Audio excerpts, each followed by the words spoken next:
The start of 2022 is playing out in a very, very interesting way. Let's document it.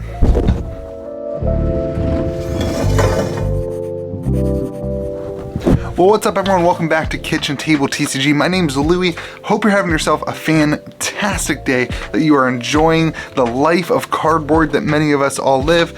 If not, I just hope that you'll sit back, relax, and find some joy maybe in a video and talking about TCGs and the economy. Now, I want to first start, I get it, just play the game, blah, blah, blah. This is going to be a video for investors, collectors, people who do care about the financial value of their cards, as I do, but you know, there's other content on this channel that is also playing the games and all that stuff too. But I wanted to take a look at the market at the beginning of 2022 and talk about what I see from my perspective in all these markets. We're going to talk about Fab, Metazoo, Magic the Gathering, and Pokemon, just kind of doing a little market summary of the things that I've been seeing on the good old Facebooks, on the Discords, on the Instagrams, all the things that I end up watching. So we're going to start out with Flesh and Blood. I would say if you could sum up Flesh and Blood market right now in one sentence, it would be trying to figure itself out. You know, we had a massive bull run in 2021 for Flesh and Blood. Huge astronomical percentage increases in a very short amount of time. And then we had, you know, a lot of things, a lot of contributing factors. Monarch release came out, a lot of, you know, maybe the print run was bigger than people thought. Anyway, a lot of contributing factors that came out. And the last kind of 9 months have been just a kind of like a bear market, and that's not negative. It's just the way that it is. The prices of things have just kind of been sitting, and then you know, you get a sale, a random way back around Easter, there was this massive sale of a full lot of cold foils from WTR and a full lot of cold foils from ARC that included the fables. They didn't sell for that much, and it kind of just threw this little wrench in what was a good time up until then. And then since then, it's just kind of dwindled slowly, not like a crash, not like a giant fall, just kind of slowly dwindled back to the prices right before that bull run. And so now we have this kind of attitude of price memory that's sinking in, and the question of, because these sales are so few and far between, what is actually worth those values? What are these cards actually worth? And so we're trying to figure that out. And I think there's just an attitude of trying to figure out where are we going to land between the top of the bull run and where we started. And I think the question is, where do we land? And that's what the market's going to do. And I feel like the market's just going to take some time to figure that out. I don't think that we're going to see incremental increases like skyrocketing or just things that are going to jump up or whatever. I think it's just going to take some time for the market to figure itself out. If you believe in the game, this is a great time to pick up some cards. If you got involved in Monarch or Tails or whatever and you missed out on the WTR or the ARC, this seems like a great time to pick up cards, because again, we're kind of at the bottom of what was a massive bull run. And so if you believe in the game, you're interested in the game and collecting the game, this seems like the great time to buy. I think one of the things I have noticed is that there's a lot of Magic the Gathering trades coming in. People who have Magic the Gathering and are looking for Flesh and Blood. I see that quite a bit on Facebook, so that's a good sign to me that says maybe people aren't liquid enough with cash right now, but they are liquid enough in their belief in the game or their interest in the game to put some Magic the Gathering for trade for these cards. But I also think on the other side of this that there just isn't the massive hype right now around the new sets. We kind of are learning that the free tendies period is over, so that kind of takes away a segment of the market. And so now again, the market has to figure itself out. The free tendies aren't there, and so the question is, who's here with the non-free tendies, and how does the market work with that? So it's not negative, it's just the way that things are right now in Flesh and Blood. Speaking of going to Metazoo then, I would say for Metazoo there's a phrase that I would use, which is specific assets are on fire. And then kind of going off of that, the assets that you would come to expect to be increasing are just kind of flatline. They're just kind of not moving at all.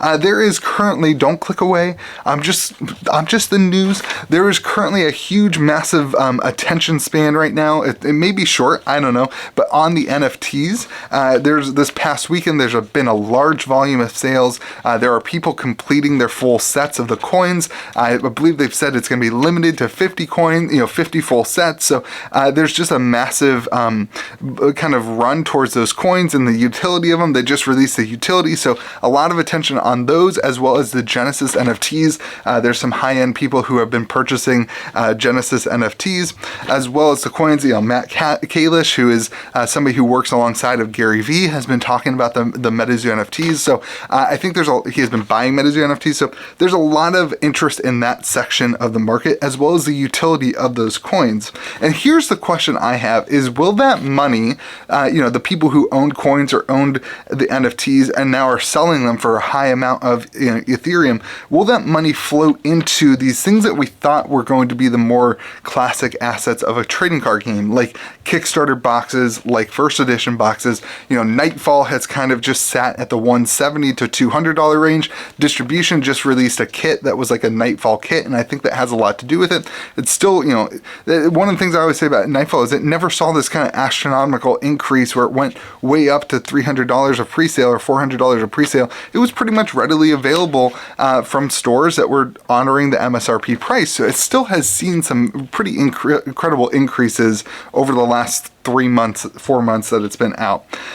So that's the question. Another conversation, a negative conversation I've heard in the community has been wallet fatigue. Metazoo is doing all these products. They're doing all these exclusives. They did the NFT drop. They're doing, they're in Target now. They're in Walmart now, coming up in the next couple weeks, months. And so all these, there's just a wallet fatigue attitude towards it. And I think part of that is people probably expected to get those free tendies from Nightfall. And again, I don't think that we are in this free tendy universe anymore.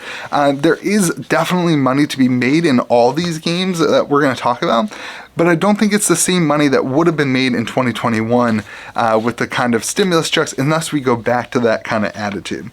I think one of the things I want to talk about for Metazoo is I think the price of Ethereum over the next 2 months could have a lot of impact on the Metazoo market if that money is going to stay in the Metazoo universe. Simply put, there has been so many high-figure transactions that are taking place on the blockchain. If the price of Ethereum goes up, that money may float back in. If the price of Ethereum goes down, that could leave some people kind of out of luck in terms of money that they want to reinvest in those kind of more traditional assets and products. But same thing with Flesh and Blood with the Magic. You're seeing a lot of Pokemon trades happening right now in the Metazoo world, and I think that's part of, there's been a huge connection with Aoki, who's a pretty big Pokemon person. You've got a big connection with King Pokemon has done some Metazoo stuff. We've seen photos and videos of Logan Paul, who's obviously the Pokemon person. There's a lot of negativity around him, but it does bring things to the market. So you've seen a lot of that going on. So I think the Pokemon marketplace is entering into Metazoo in some different ways. And of course, they are pretty popular on Whatnot, which is another kind of avenue that Pokemon is reaching into the Metazoo world. All right, let's talk about Magic the Gathering. The reserve list is boring, is kind of my statement for right now. There just doesn't seem to be much going on. I think people are probably slowly just picking up pieces. I think the prices have come down to, some of the price points that we saw, and maybe like when we were experiencing 2021, before things got kind of wild. So I want to say that it's just boring. It's not going up. It's not going down. It's not really doing much. The new boxes for Magic just seem a little rough. There's just not that much interest in the Innistrad and all that stuff. It's just the box EV, the cards, the singles, there's just not much. I think everyone is not everyone, my opinion, in my communities and the people who I talk to, is everyone's just kind of just like bored of the constant flashiness. And I think that Magic knows that. And so the question I have for Magic in 2022 is, I think that it needs to be good. The question is, will they continue to kind of outflash themselves and try to be something that maybe the community doesn't necessarily want them to be?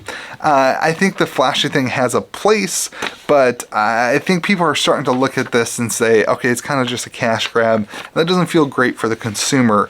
And so I think at the end of the day, it'll depend on Magic's ability to create something unique that's not just flashy unique, but actually something collectible that the consumer actually wants.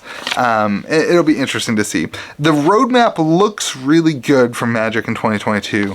We will see how they pull it off and in what way they do. There's definitely wallet fatigue happening in Magic as well. Pokemon, obviously, as many of you guys know, stores are closing. Not stores, not your local game store, but a lot of the like non-brick and mortar Pokemon flippers are not purchasing as much product or closing their accounts with distribution because the free tendies is just kind of gone. And that is allowing there to be a surplus of boxes available at distribution where you can get more boxes now than you were able to get before when there were so many more accounts. So that's causing that's causing quite a bit of softness in the market. I do think Pokemon is one of those things where once they do stop printing the box, you're going to start seeing a really good percentage increase year to year, but it's just kind of timing that thing. Don't buy into those boxes until you're ready to say, okay, I don't think that they're going to do another print wave. Now, Pokemon does do that thing where they're just kind of like, hey, we can reprint whatever we want. So it is a little risky. My advice, this isn't financial advice, none of this is financial advice, but my advice usually whenever someone's talking about Pokemon is to stick to the WotC era product, stick to the singles. I don't know that there's a ton of money to be moving up and down with the booster boxes, probably is, but it's also a higher value thing. The singles I feel like are getting close to the price that they were before the big Logan Paul bubble of Pokemon started and before the whole that kind of world started with Logan Paul and all those things. I feel like the prices are getting closer to that price point. So if you are a fan of Pokemon, like I recently realized how much I love Pokemon because my kid is opening Pokemon cards and I get to see her joy for it. And so I have been slowly just kind of picking up cards that I loved as a kid, and I pick them up. I try to get graded 8, 9, or 10. I really should be just doing 9 or 10s, but I do pick up 8s of the base set Pokemon that I love, and I think that that's a great way and it's a great time to start picking up those things if that's something that interests you. I would not ape into them. I would not hop into them hugely and spend all your life savings on them or spend all of your TCG budget on it. But if that does interest you, this seems like a pretty good time to start picking those up. The new set, I think the next set has a Charizard, so that may be interesting. You may want to look into that. But other than that, that's kind of what I see on the marketplace. I feel like the TCG marketplace is figuring itself out as a whole, and I think each specific game has a little bit of questions going in for the next 2 months of where's the market going to move based on a lot of those external factors. So we'll see what happens. Let me know what you think in the comment section below. This is supposed to be a dialogue. This is not supposed to be absolute truth, or I'm not trying to pump anything or dump anything. I'm just sharing what my thoughts are, and I would love to hear what your thoughts are as well, and you guys can interact in the comment section there too. So remember to be kind to the people around you. I hope you have yourself a fantastic day, and remember, at the end of the day, all this stuff, it's just cardboard. It's just pieces of paper that we enjoy, we get to play with, we get to collect, we get to invest in, we get to spend time with. It's just paper. It does not replace relationships and the importance of treating each other kindly and being in the same community together. Remember that the TCG world is too freaking small for us to be bickering and fighting and accusing each other of things. The TCG world, there's not enough people in this for us all to hate each other and to not get along. We should just all be able to live in this world together and enjoy the things that we enjoy. And remember that the marketplace needs all of us. The game stores need all of us. If you treat somebody poorly because of whatever and they leave the TCG world as a result of the way that you interacted with them, that's bad for everyone. Anyway, remember to be kind to the people around you. We'll see you again next video.